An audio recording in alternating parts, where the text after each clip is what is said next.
E aí, meu povo, eu me chamo Ícaro Romero de Melo Moraes, eu sou um graduando do curso de Biotecnologia da Universidade Federal da Paraíba e esta é uma atividade do curso de Química Geral do professor doutor Luiz César Rodrigues. A atividade consiste em fazer uma videoaula sobre determinados assuntos. E hoje, o assunto que vai ser retratado será ácidos e bases são funções inorgânicas caracterizadas por fazer ligações iônicas covalentes e por não possuírem cadeia carbônica. Ácidos e bases estão presentes no nosso dia a dia, seja na forma de produtos de limpeza, por exemplo, a soda cáustica, que é uma base muito forte, na medicina, que é a exemplo do leite de magnésia, que é uma base uma base fraca utilizada para controle do pH intestinal, na comida, por exemplo, em frutas e verduras que possuem caráter ácido e em industrializados também, e no nosso próprio organismo, como por exemplo a exemplo da existência de ácido clorídrico no nosso estômago. Quando se fala de o que é ácido e o que é base, existem divergências, porque existem teorias diferentes. Por exemplo, nesse slide eu vou falar sobre a teoria de Arrhenius e a teoria de Brocha-Delivery. Ácidos podem ser reconhecidos pelo sabor azedo por produzirem efervescência com calcário e libertando o dióxido de carbono, ou por modificarem a cor de alguns indicadores. As bases também podem modificar a cor de alguns indicadores, e elas são adstringentes, ou seja, reagem com proteínas estruturais e proteínas enzimáticas. E elas geralmente são escorregadias ao tato. Vou começar a falar da teoria de Arrhenius. Segundo Arrhenius, ácido e base dissociam-se em H+, e OH-, respectivamente. Ou seja, ácido é toda substância em solução aquosa origina íons H+, ou, em teoria, e na prática, íons hidrônio, H3O+. Podemos ver aqui no exemplo a presença do HCl como sendo um ácido de Arrhenius. O Cl em contato com a água, ele ioniza formando o Cl-, o ânion Cl-, mais o cátion H3O- hidrônio, caracterizando-os como um ácido. Já a base são substâncias que em solução aquosa originam íons OH-, o íon denominado hidroxilo.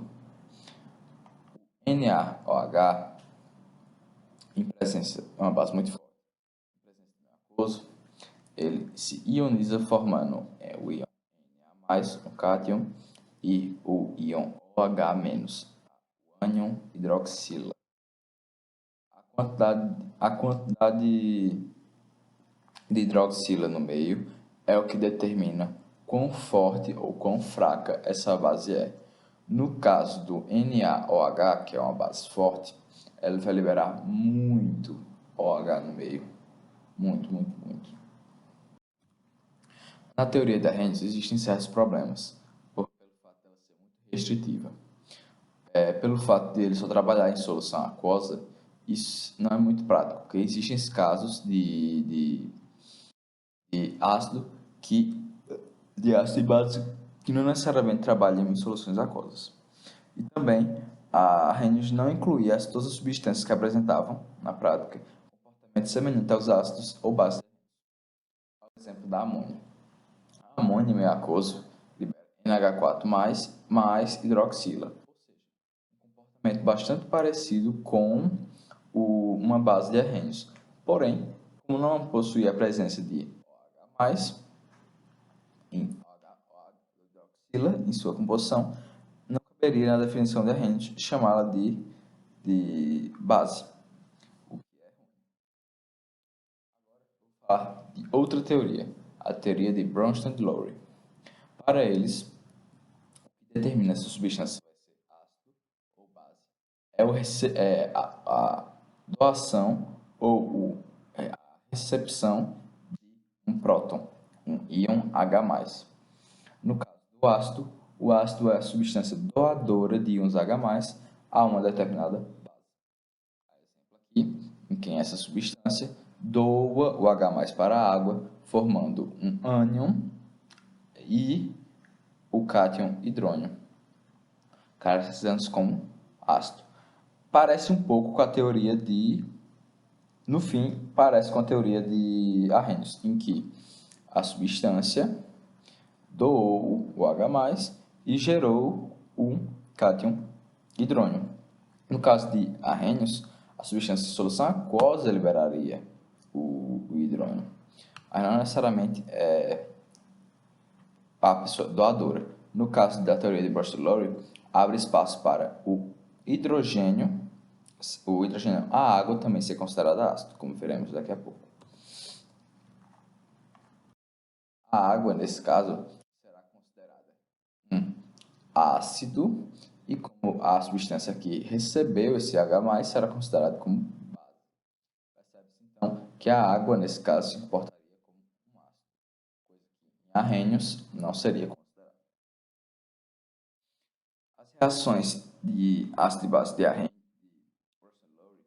designadas por reações protolíticas, uma vez que a transferência de prótons, H+, do ácido para a base. Por que próton, vocês me perguntam? Simples. O hidrogênio só tem um elétron na sua camada de valência. Então, o íon H+, em que a perca desse um elétron, sobra somente um próton, o próton do núcleo do hidrogênio, já que o hidrogênio também não possui nêutrons, caracterizando o H+ como um próton. O ácido e a base relacionados por transferência de um próton constituem-se um sistema designado por ácido e base conjugados. Por exemplo, ácido 1 e ácido base 2 e ácido 2. O HCl vai doar o elétron, o ácido vai doar o elétron para o H2+, e vai formar o hidrônio. Enquanto o H2O vai receber, se comportando como uma base, e se transformando em hidrônio. Sobrando aqui o Cl- mais o hidrônio. E o caso inverso também. O H3O- vai funcionar como um ácido, porque vai doar esse H3+, e o cloro cloro- vai se comportar como base, já que vai receber essa H+. Então vai ficar HCl, Cl- seria ácido e base, e H3O+, seria ácido, e H2O-, pares conjugados, ácido e base. Eu também vou falar agora da água. A água é crucial para a formação da vida na Terra. É o líquido mais abundante na natureza e o solvente mais usado no laboratório.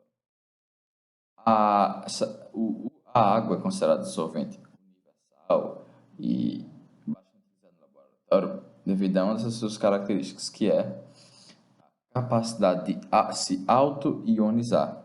O que é isso? A água se ioniza nela mesma, formando o íon hidrônio e o íon hidroxila. Essa característica gera na água um caráter anfotérico, porque ela pode funcionar como ácido e como base. Para ver se vocês realmente estão prestando atenção, vou perguntar aqui para Brustolowry, quem aqui seria ácido, quem seria base? Aí nós não temos como saber, porque qual dessas moléculas aqui reagiu?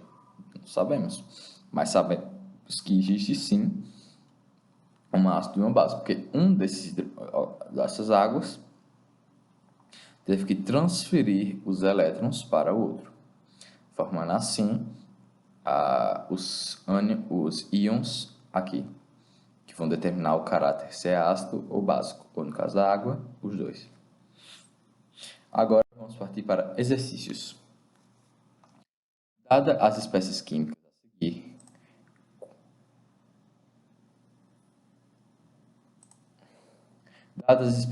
a seguir, qual delas pode ser classificada como um ácido de Arrhenius?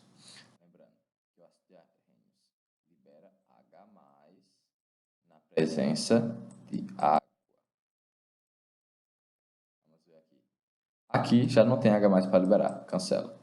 Aqui existe um hidrogênio, só que esse hidrogênio, isso aqui é uma base, não para a isso aqui é considerado uma base, pela presença da hidroxila. Essa aqui também não é. A presença de hidrogênio aqui, não, então já cancela.